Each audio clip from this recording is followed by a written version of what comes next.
Well, good evening, everyone. My name's Dale Parrish. I'm the state director for Convention of States here in Indiana. And Ken, I messed up the intro, didn't I?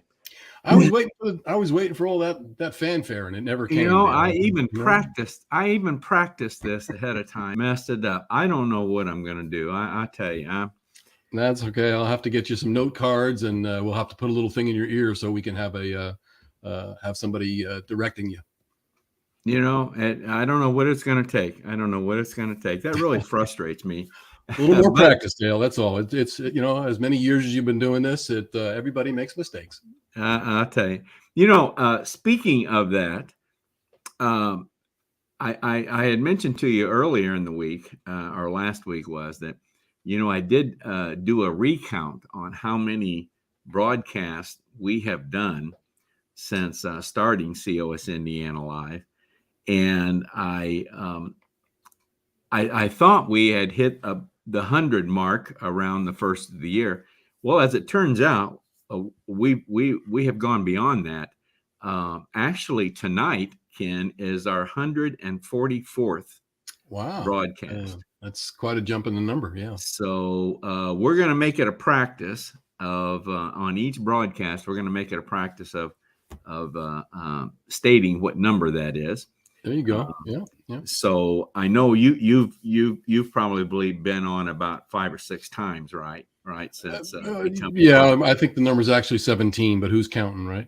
Is that right? 17. Golly, 17. Yeah, I'm gonna have to do like Sean Hannity, like he does. Yeah.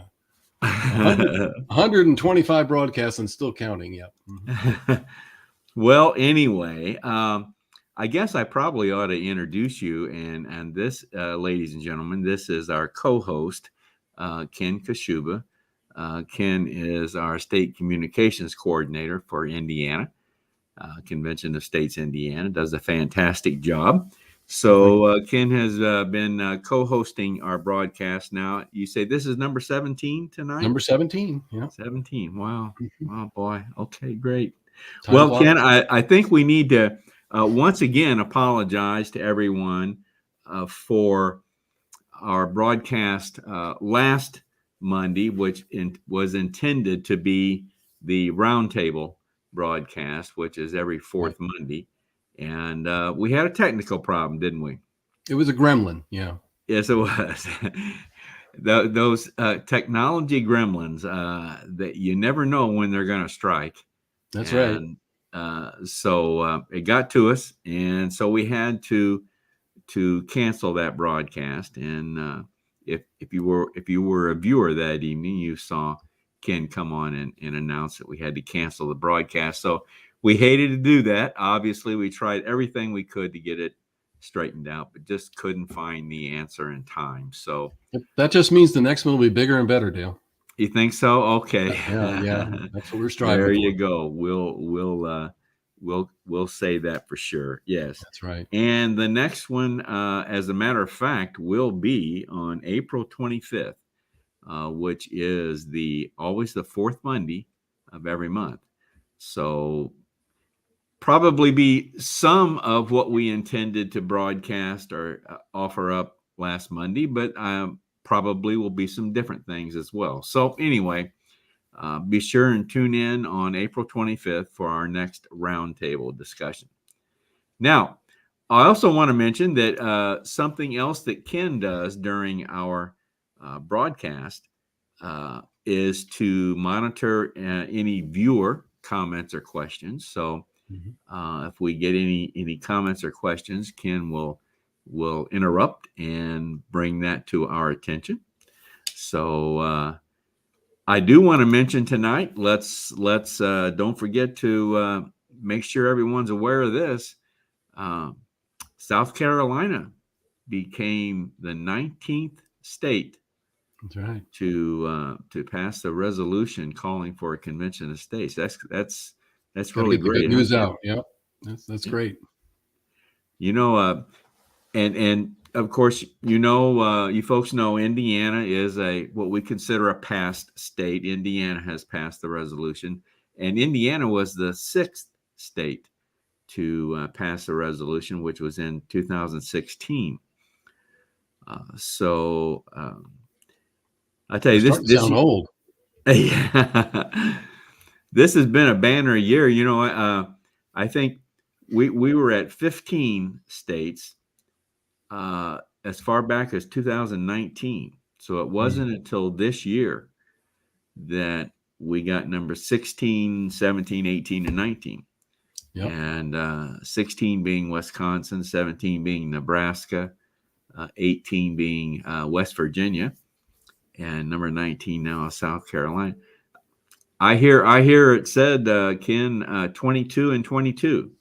Hey, So it used to be smoke and now there's fire. So that's the way it goes. wouldn't that be fantastic? Wouldn't that be That's true. fantastic? All right, great. Well, as part of our, I want to mention this before we get much further along here.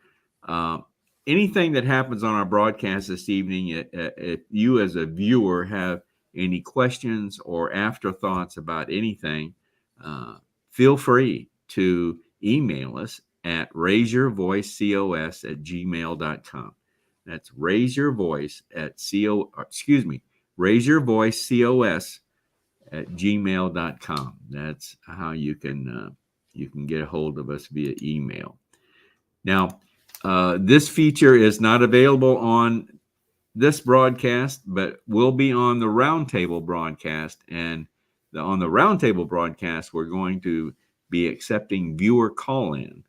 So keep that in mind on the broadcast, the Roundtable broadcast, which is always on the fourth Monday of every month. Just wanted to go ahead and mention that. But so Ken, we've been our theme this month has been, not this month, this year so far has been, what action can I take in Convention of States? So I think it's been a very good theme, and quite honestly, we still have more to go on this because we're finding more and more of our supporters engaging in different activist activities. And I have a little story to tell you about that just today. I was on the phone just this afternoon with a social media warrior applicant who originally signed our petition in 2016, and just this week reapplied to become a social media warrior. And I had a great conversation with her. She talked about she's retired out of law enforcement, and said that when she first came on, she was interested in Convention of States and was learning more about it. Decided to sign the petition, and she was a little busy, obviously, so she couldn't. That's what she did. But she said, in the last year or two, she decided, after talking to a few other people, that the Convention of States was the way that she could actually get more involved. And so she right now is in full swing, trying to, and will be becoming one of our social media warriors here very soon. Good. That sounds great. Taking action.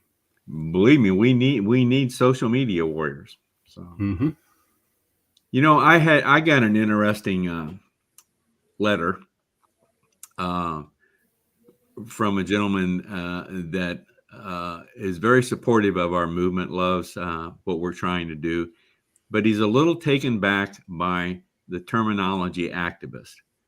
And I kind of relate to what he's saying because you see so many people groups that are engaging in violence or engaging in property destruction, and they're being referred to as activists.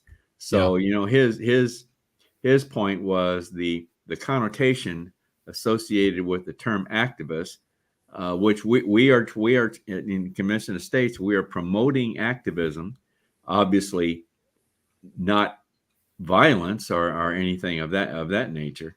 But I thought that was kind of an interesting take on the word activism. And what we're trying to do here is we're trying to show there are many ways that you can engage in activism through convention of states.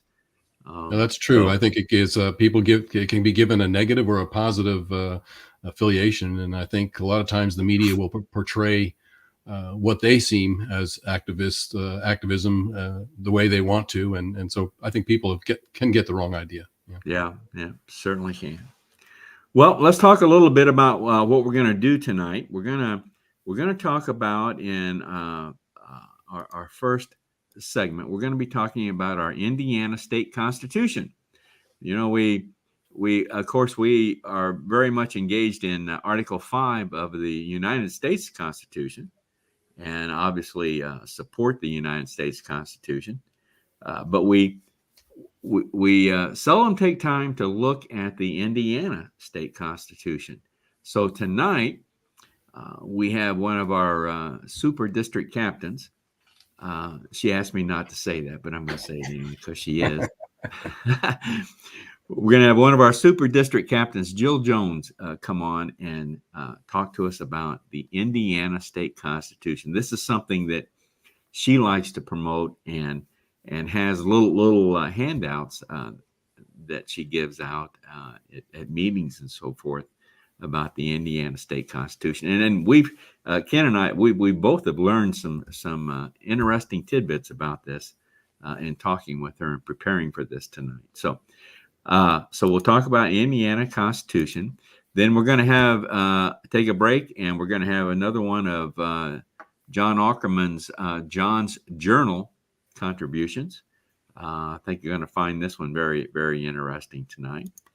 And then Ken, going to let you and Maringo Mike engage us in Raise Your Voice. This is the polling segment of our broadcast. So you want to show some information for everyone that they need to take into consideration here? Yeah, we're gonna go ahead and bring up a. Well, let's see. Let me get that there. We're gonna go ahead and bring up I got to share my screen for that, don't I? So we're gonna share the QR code. If I can find the right present mode, there it is. We're going to bring this up and show that. That's our QR code for the night with a number 705399 code. If you're joining with a computer or a laptop or a tablet, just go to slido.com and plug in that number, and it'll put you into our Slido questionnaire tonight, or just get your smartphone out, which is the easiest way, and get that Q code. And I did have one person tell me that they couldn't capture that QR code very well with their phone. So I'm not sure. So maybe some phones might not be doing it right. So if your phone isn't getting that QR code, just go to the, grab a browser and put in slido.com and that number, and that'll get you there. So once again, that's the QR code for this evening, and it will be shown on the left-hand side of the panel when we do start that. So don't panic if you don't get it right away. We'll get you there. Okay. So that's the QR code for this evening. All right. Good. Thank you. All right.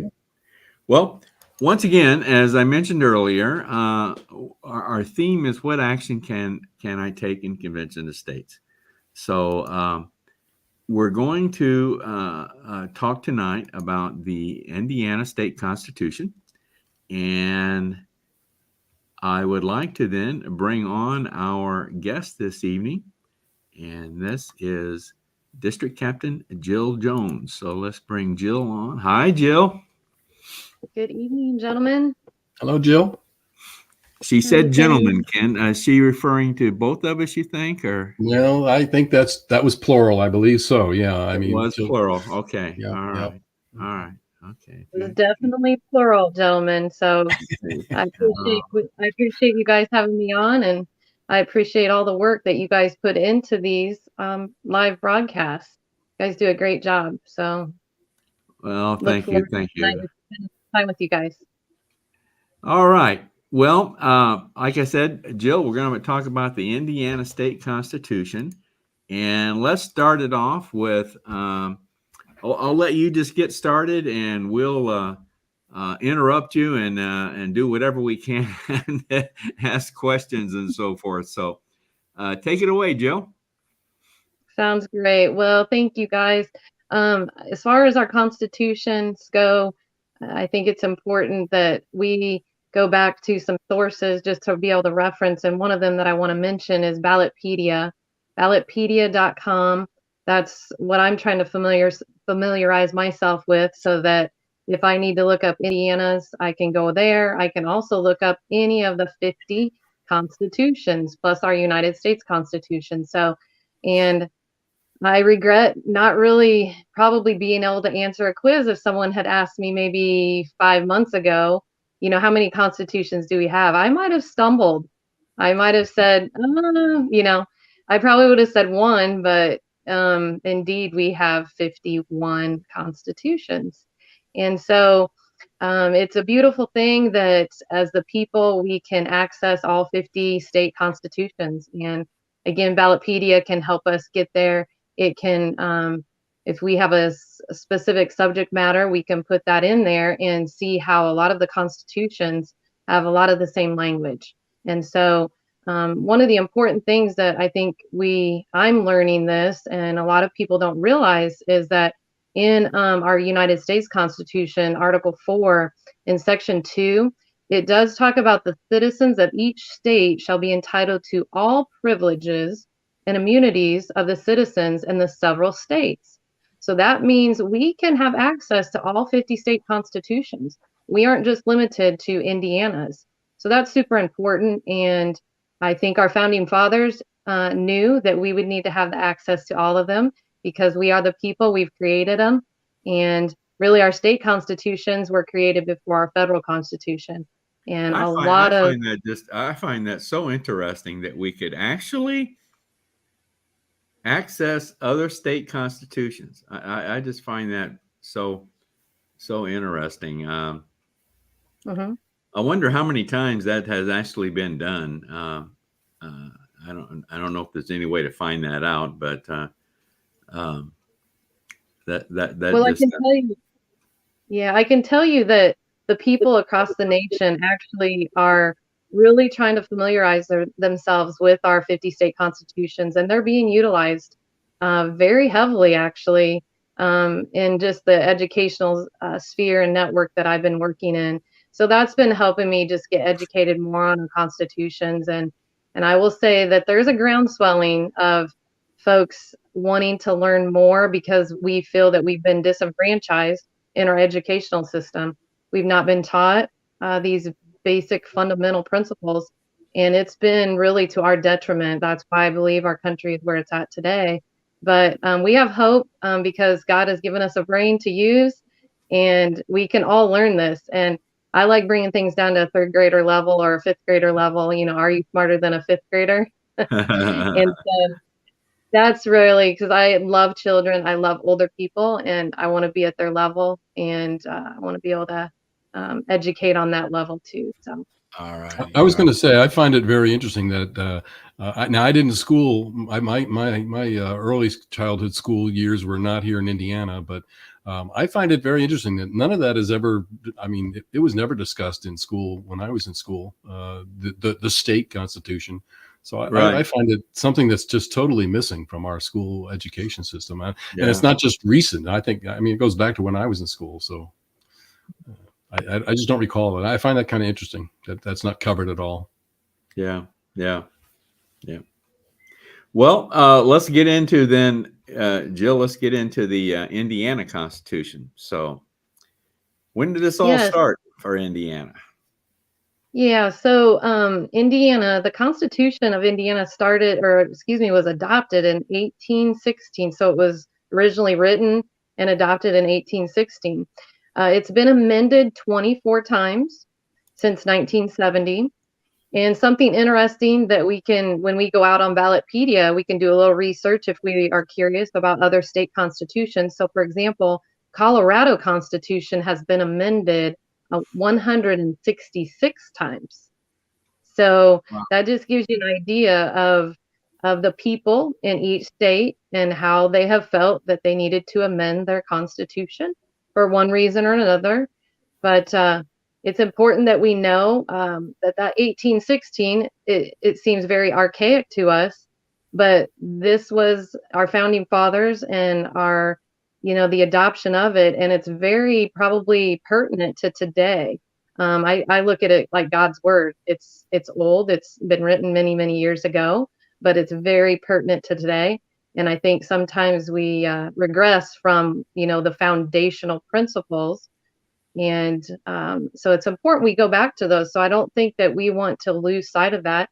And we can access those older versions of our Constitution. The current one actually was adopted. It's a second Constitution that was adopted in 1851. So that's a research project for the people, just to say, why is it our second Constitution? What happened? Why was it written differently in 1851? And what took place to make the people bring them to that point of maybe altering or reforming government at that time? So that's a research project I have not done, but that's something for us, that getting to know our state constitution. Be interesting to know who the major players were at the time are involved in the rewrite, and just like the founding fathers, we have some familiar names, and so it'd be interesting to know some of the names of the people that were involved in the rewrite. And how long did it take, and why was it done? And I just find that. So those of you that are viewing tonight, remember this date, the current Constitution in 1851. Remember that date. So, guys, we have a question that popped up that I'd like to throw up here for Jill. Okay. One of our current regulars here has brought up the question of what do we know about constitutional sheriffs? So, yeah, thanks, Susan. That's a great question. And what do we know about them? I think the first thing that comes to my mind is, have we met them? So if you're in a district that has a sheriff, maybe I know some don't, you might have to go to an outlying district that you're in, or a county, but certainly they're going to be close to us. So I would say the first thing is set up an appointment with them, get some of the people, take 2 or 3 at least. I know the men tonight, we were talking about Three's Company, and that 3 is a very good number. And I think it's important so take some of the people with you in the meeting, have a few questions ready, and find out, is my sheriff a constitutional sheriff? But there are duties that the sheriffs, they take an oath to our Constitution, just as our elected officials do. And that means even our school board level, their governmental positions, and all the way up to our governor, and all the way up to our federal level, our president, they all swear an oath to our Constitution.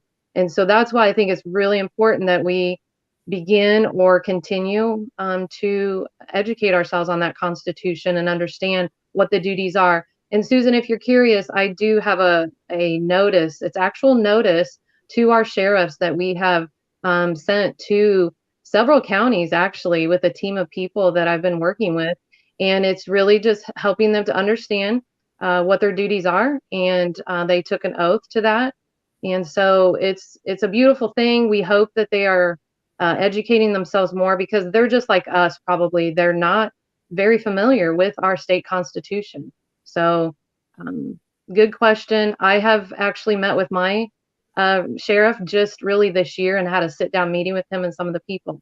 And it was a very good meeting. So I would really recommend that and encourage everyone, get a group of people, go meet your sheriff. So a constitutional sheriff would be a sheriff that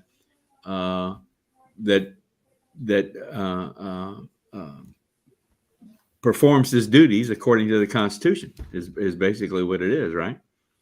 Yes, sir. Okay. Yes. And really, that's the highest law of the land, which I know that's one of your points here that kind of takes us into that point, Dale, tonight. But it is the highest law, body of law, our constitutions, and our sheriffs, our police, law enforcement. They are to uphold that Constitution and protect us, protect our rights as a people. So that's an important piece to knowing our sheriff knowing the Constitution, and know that he took that oath to it to protect the people and their rights. So, but yes, the Constitution is the highest body of law. Elected officials, like I've talked about, they are our trustees. A word that's kind of new, but that I've learned, is the trust indenture, which is the Constitution. And they've swore that oath to uphold it. So, all statutes and codes, or whether it's a mandate, must adhere to the highest law of our constitutions. And so we are looking for that sheriff. We're looking for that representative in our district to uphold that constitutional law. It's the highest law, and it supersedes codes and statutes. And a lot of us don't realize that, because we've heard a lot about, mandates and things like this in the last couple of years. So we need to understand where our rights come from, and how we can secure those rights, and how we can assert them as well. So. Okay. Well, I know you wanted to let's get into the actual Constitution itself. I know you wanted to touch on the preamble, right? Mm-hmm. Yeah, the preamble of the Indiana Constitution. A preamble is like the introduction to the constitutions. It explains its purpose. And so, again, Ballotpedia, you can take a look at ours, but I'll read it. It's a very short paragraph, but it's super powerful. And I would just encourage everybody to look at all the preambles of the constitutions across our nation. So the Indiana says, to that end, that justice be established, public order maintained, and liberty perpetuated, we, the people of the state of Indiana, grateful to Almighty God for the free exercise of the right to choose our own form of government, do ordain this Constitution. So that's a preamble. It's going to take us right into our Constitution and to Article 1 Bill of Rights. And this is for, I think the focus is here is we created government, and it talks about we the people. So the people is really the theme, starting in the preamble, that takes us into that Article 1, Section 1 of our Bill of Rights. And that would be my encouragement to everyone tonight is, we think of the Constitution, we think it's so huge and just massive to learn it and understand it. But if folks could just zone in right on that Bill of Rights, and if we could sit down, take some time, however often we have that little gap of time. I have my little pocket Constitution. You guys were talking about that, the Indiana. Yes. So you can put it, you can put it with you, wherever you go, and just pull that out when you're waiting at a doctor appointment or whatever it is. So if I could, do we have time to read that Section 1, Dale, or do we need to move on? Let's move on. Let's move on. Okay, sure. Okay. Let's get in. How many articles now in the state constitution? So the Indiana Constitution has 16 articles, and within the Constitution, you're going to see each article will have a section, and some of them have upwards of close to 40 sections or more, and then some just have one. So it just kind of varies as you look through it, and it's just and then there'll be subtitles for each of those articles to help you if you're looking for a certain subject matter. You will be able to find it maybe accordingly, and cross-check other states as well. Check the language from other states. All right. Now I know there was a concept that was very interesting. I think you said it was in the Bill of Rights in Article 1, Section 1, right? That Yes. You wanted to touch on, and this is something I again another thing that's very interesting to me, and that's inherent rights. So yes, I would agree with you on that, and I feel that this is a super important piece in that Article 1, Section 1 of our Bill of Rights, and it does speak of inherent rights, and inherent rights are guaranteed rights because we are human beings, and these are not rights that are given by any outside source. We because we're human beings, men and women, they're given to us by God, and they're from the common law, which comes from the Bible. And so our founding fathers, as we know, were a lot of them were men of God, and they believed in God's word. And our Constitution was actually written. There were over 1,000 plus references to Scripture in our founding document. So those inherent rights are they're guaranteed. No one can take them away.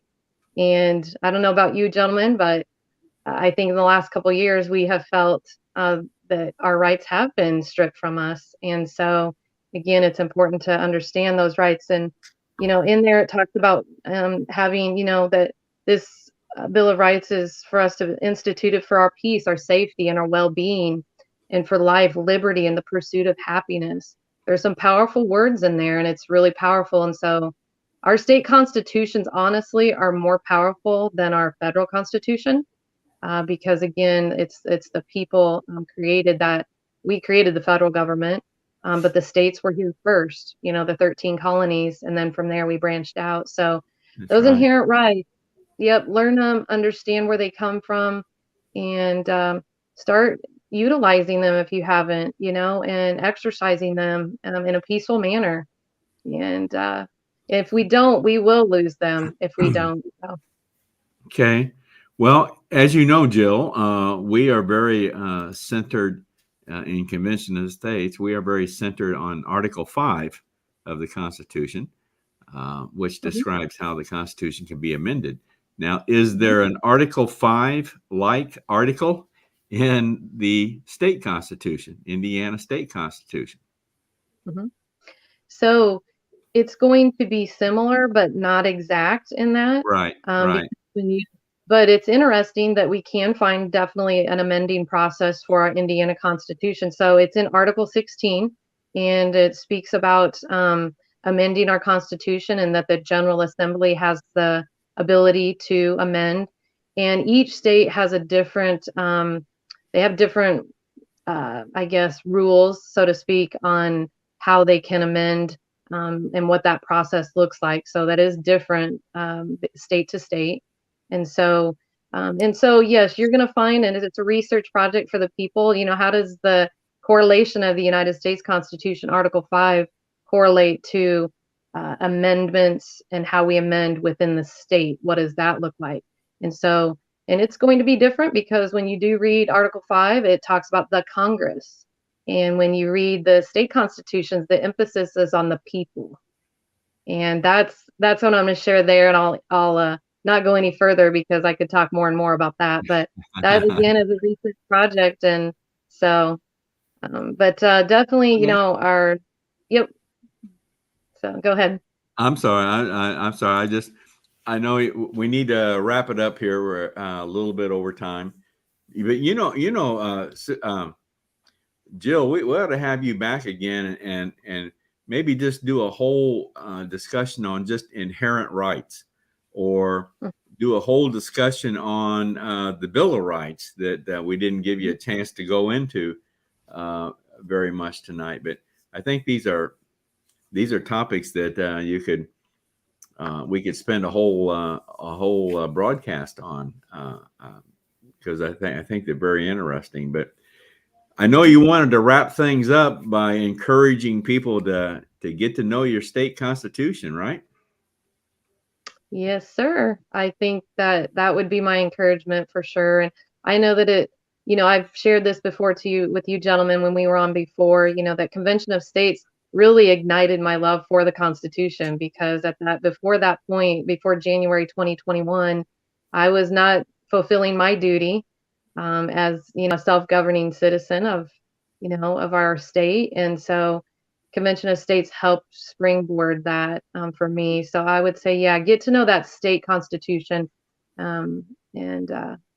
yeah, hopefully people's eyes, I think your eyes are going to be really open wide to it, and you'll be encouraged, honestly. So. Okay, great.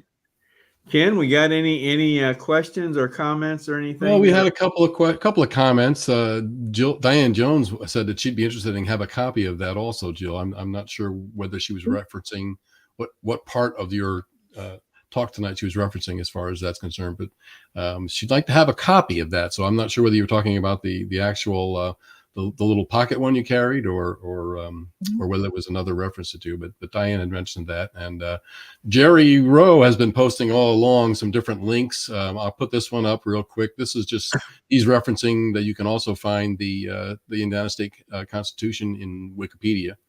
in the wiki area. So he's got that address in the chat. So if you need to copy that, you can get that in the chat. And what else do we have? Well, we had a few things. Larry Norman had mentioned that he mentioned that Ryan White, he believes should be paying attention to the constitutional sheriff discussion we had. So we've had a couple of things along the way that were interesting, and a few people that were also congratulating for the 144 shows that have been on here. So, and Susan did say that she's looking for her reference was to the notice for the sheriffs. That's what it was. Thank you, Susan. That's what she was looking for, a copy of the notice for the sheriffs. So those are just a couple of things that came in, and people enjoyed the discussion tonight. I can see. Good.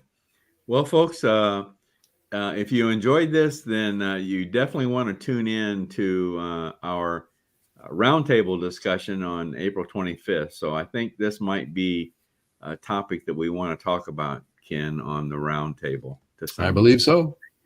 I think we've all found out that we know very little about our state constitution. We've been focused on our U.S. Constitution, and of course that's our main goal. But I think it's great to be able to hone in and understand more about our state constitution, and that's great. Maybe we can twist Jill's arm to participate in the roundtable. And I think she'd earn another star there. Give her a chance to talk even more. Okay. Jill, thank you so much for coming on tonight. And you're very welcome. I enjoyed it. I enjoyed being with you guys. All right. Have a good evening. Bye. You too. Thanks, guys. Take care. Bye. Always enjoy having Jill come on. I always learn a lot from her. She's an energetic young lady that is certainly getting out there and doing her duty for sure. She sure is. Well, listen, we're going to take a break now, and I'm going to bring on John's journal. John Ackerman is going to give us a contribution tonight.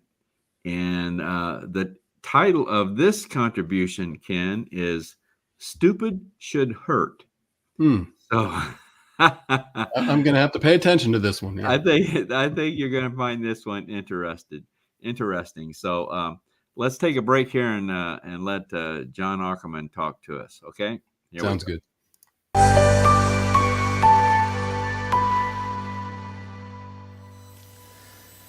John Ackerman for Convention of States, Indiana. I saw a cool Peanuts cartoon, just a one-framer. Not sure if it's original with Charles Schultz or if somebody made up the dialogue, but Peppermint Patty asks Charlie Brown a question. Here's the question. What's happened to the younger generation, Charlie Brown? Charlie's answer is, it all started with bicycle helmets, and now it's everyone gets a trophy. Kids don't know what it's like to feel pain when they do something stupid. Stupid should hurt. That's kind of sad but kind of funny at the same time. Yeah, stupid should hurt. And as we think about life in the world, it's dangerous out there. And you can't protect yourself from everything. It's wise to protect yourself as much as you can. I mean, I became a believer in seat belts after I failed to put on my seat belt, because it was just a short trip, but somebody hit me head on and I ended up being put in a neck brace and pulled out of the car on a backboard and taken by ambulance to the emergency room. I wasn't seriously injured, but I sure wished I had a seatbelt on that day. So yeah, it's wise. You should protect yourself as much as possible, but you can't protect yourself from everything. But what you should be is smart. Don't be stupid. When you do something stupid, somebody gets hurt, and sometimes it's you. And so, one basic rule that I had when I did youth camps back in my younger days was this: don't do anything stupid. And I would tell the kids, if you aren't sure whether it's stupid or not, come and ask me and I'll tell you. You know what? Never had any big bad behavior problems, never had to send a kid home, because that was the one rule of youth camp. Don't do anything stupid. Stupid should hurt.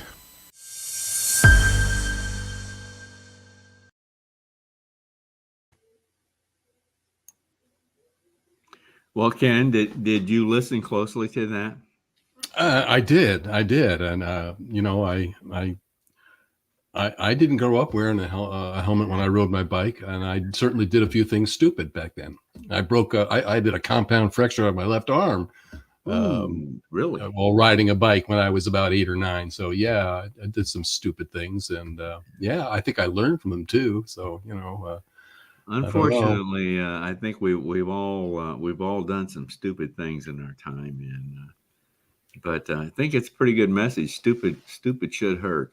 Should hurt, yeah, and we should learn from that too. Yeah, it should, yeah. All right, good message tonight. Well, Ken, we're now into the next segment of Raise Your Voice, so I'm going to let you take over. All righty. All righty. We'll let Marengo take over. Okay. A segment that features you. Scan the code and join the fun. It's your turn to be heard.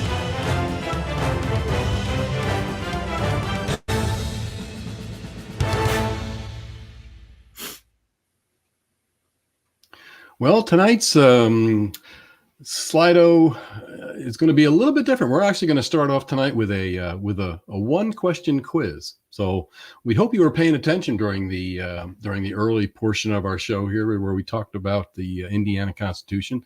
We'll see how many people were paying attention when we bring up the QR code and the new question, and then we have a couple of other questions. So it's really just a one-question quiz. But I hope you enjoy tonight's. We'll go ahead and bring up the QR code once again and get us started.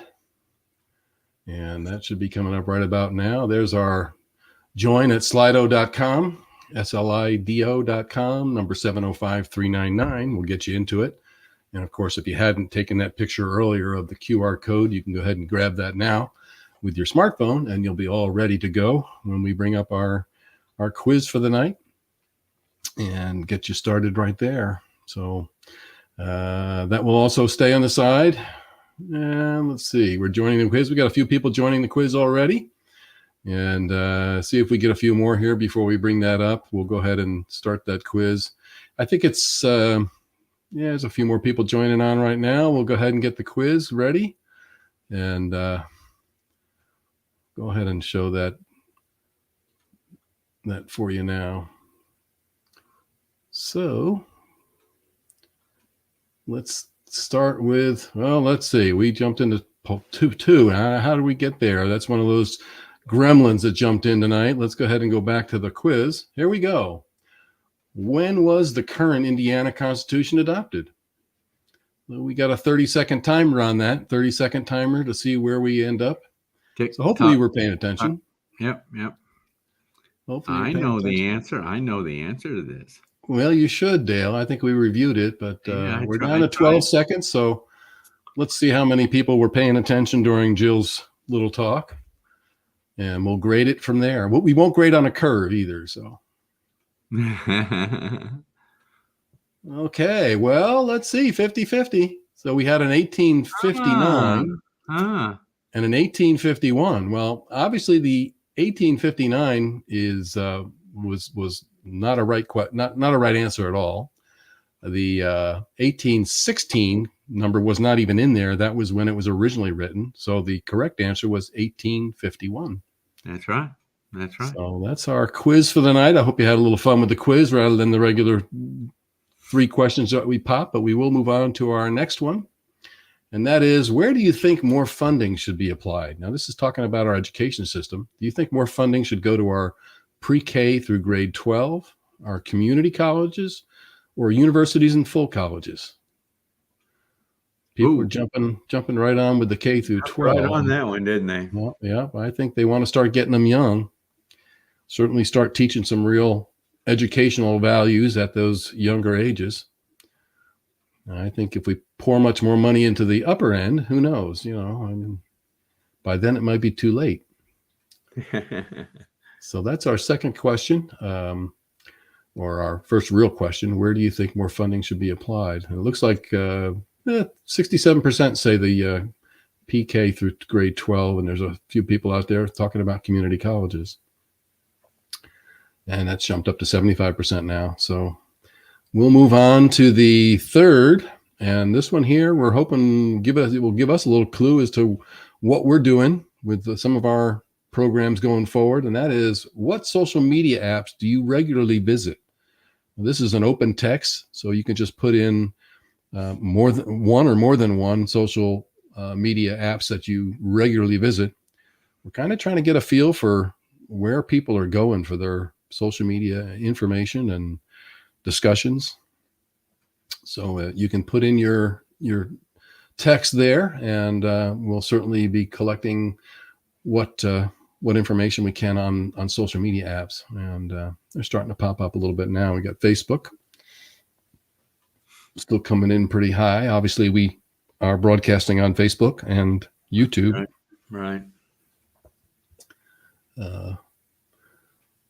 And so it looks like Facebook and Twitter and LinkedIn. So some of them ones that have been around for a while. I'm not seeing a lot of the newer ones pop up yet, but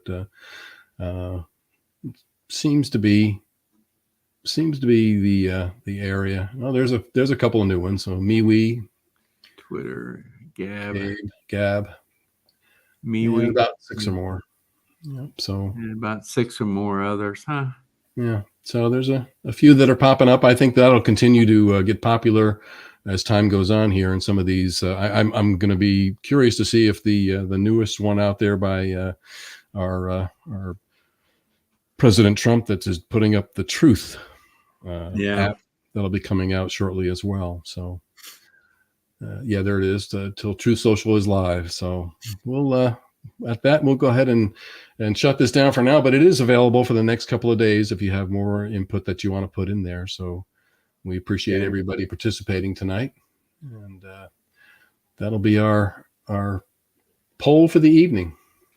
All right, Ken. Very good. Very good. Thank you. Thank you.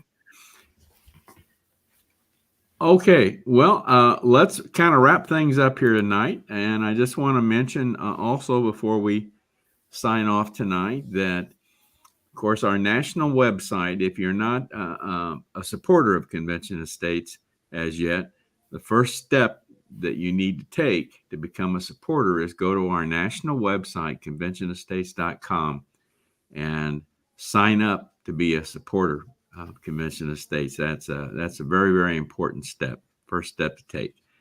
So also want to remind you again, the roundtable will be coming up April 25th.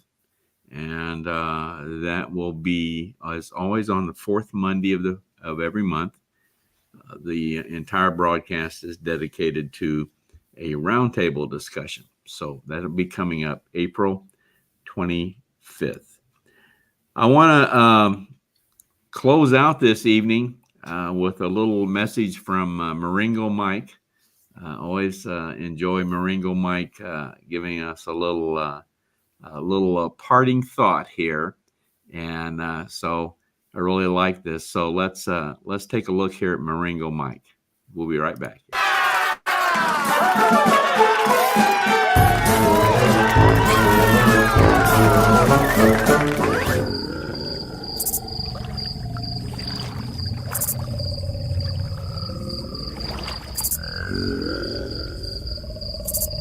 Maringo Mike here.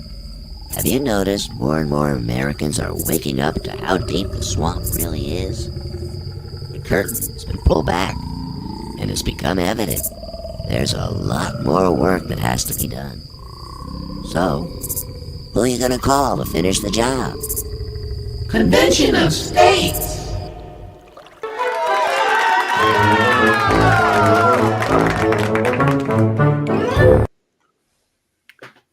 Good message from Maringo Mike there, Ken. Yeah, hopefully he's going to hear less and less of those swamp creatures.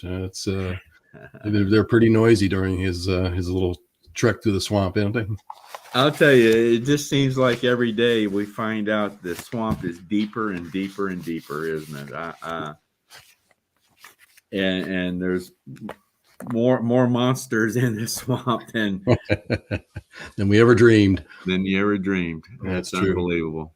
Well, I know that's one of your favorites, but I will go ahead and release a little early information tonight that our newsletter is about ready to be released. It should probably be out, I'd say by tomorrow, Wednesday at the latest, but I'm sure it'll be Okay. approved and put out there tomorrow. And I think you'll find Marengo's April message to be one that you might play a little more often too. Oh, really? Oh, a little teaser. You're gonna Yeah, a leave little me teaser. Yeah, you have to get our newsletter to see what Marengo's up to. Hey, folks, if you haven't seen, if you're a supporter of Convention Estates, and you haven't, and you've opted to receive our emails, you will get this newsletter every month. And folks, it is really, really good. Ken and Susan Lyon, who is one of our viewers this evening, they both do our newsletter.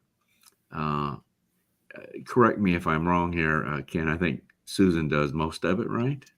She does a lot of the framing and organizing, and of course she gets a hold of all of our. I mean, we have to give credit to our content writers. Our content writers issue very interesting articles every month, and Susan does a lot of pulling of the other types of articles that kind of go along with the theme that we're running with for the month. So yeah, Susan does a lot of the perspiration work and a lot of the heavy sweating when it comes to putting that all together there.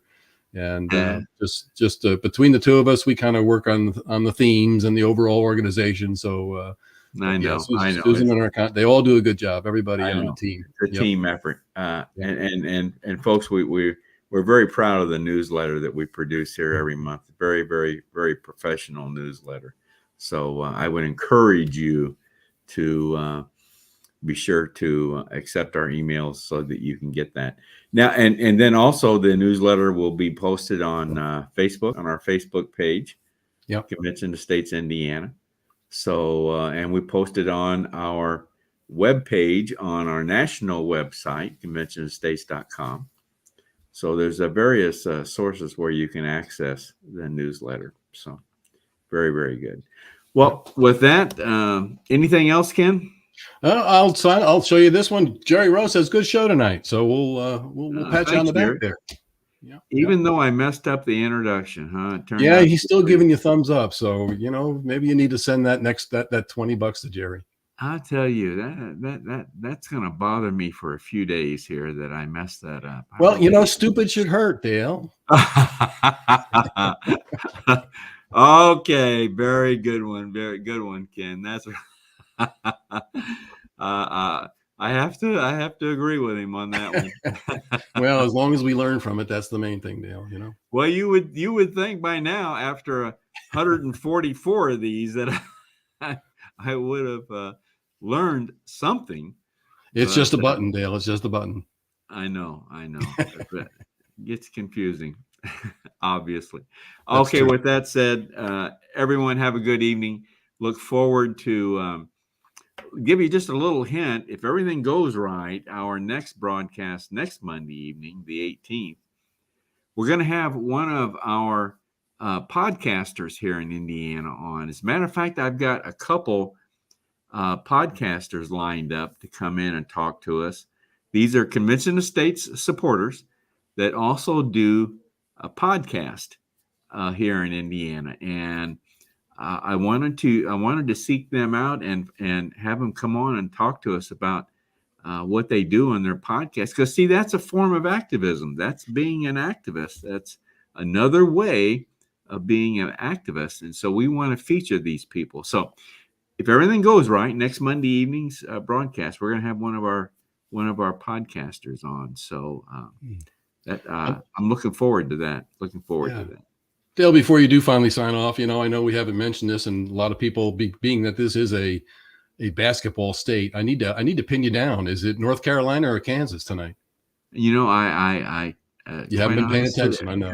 I could really care less, but I do have some high school friends that went to Kansas and that are avid. I know they're avid Kansas basketball fans. So I guess if I've got to pick a team, I guess I would go with Kansas. I probably should have used that in tonight's Slido poll, but it just dawned on me now.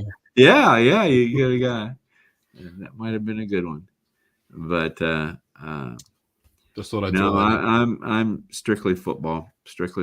So I got you. I don't blame you. All right, everyone, have a good evening, everyone, and look forward to seeing you next Monday evening on the 18th of April. Good night, everyone. Good night.